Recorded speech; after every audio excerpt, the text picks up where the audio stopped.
here we are on my commute to work, and I do this pretty much every day. Sometimes I don't go in on Sunday, but every day I'm in town, I'll head on in. It's not a long commute, but you want to make the most of it.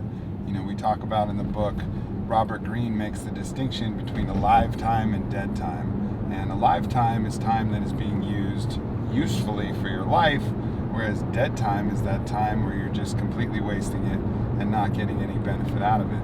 And that's a choice that we have every time we step in the car. Now, obviously, we're getting from one place to another, but how are we going to do that? Are we going to do that safely? Are we going to do that while getting frustrated? Are we going to arrive to work more stressed out than when we left? Or are we going to use that time to fill our mind with information or entertainment or interesting things, and then perhaps even practice a little bit of mindfulness?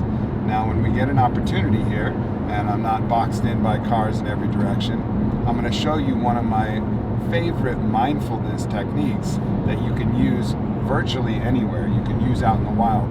A lot of times when you think mindfulness, you think meditation. You think a dark room where nothing's happening and everything is perfect. You got your incense, you got your music. Well, that's not real life.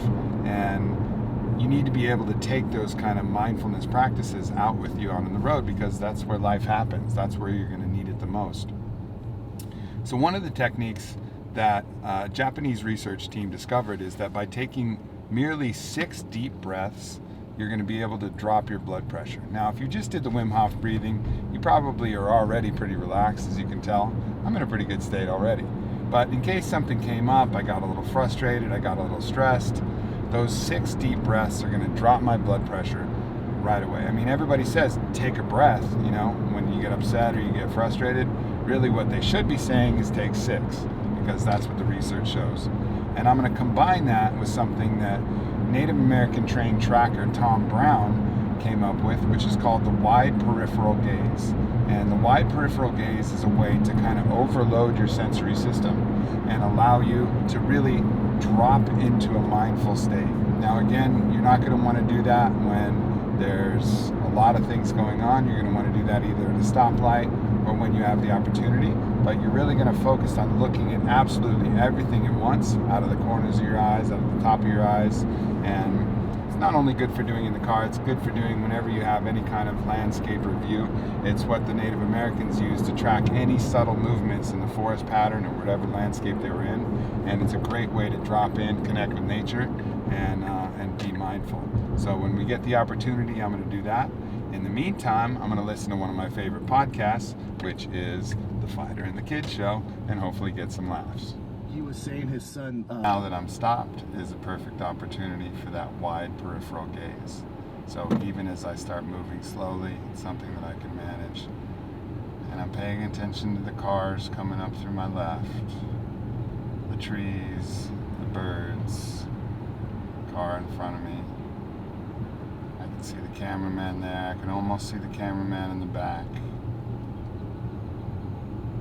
I can see all things around me. I'm going to make a turn and break the gaze. But even as you're going, you can use this to kind of track everything at the same time. It's not too dissimilar from what a martial artist will try to do when they're looking at the totality of the opponent in front of them, instead of just focusing on trying to look for one punch or look for one move. You just see everything at the same time, and in seeing everything, you also relax your mind to a state of absolute present, like the big now, where everything is just happening in the now.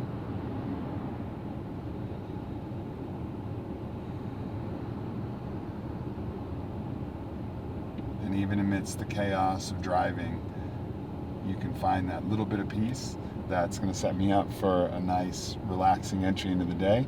I'm actually 2 minutes late for a meeting at work, so this is perfect. I got a little bit of mindfulness. There's people honking.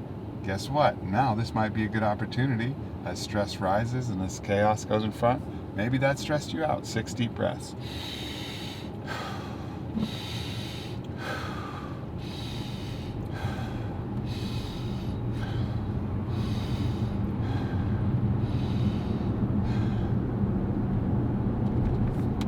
Now I'm really chill. And now I'm really feeling good.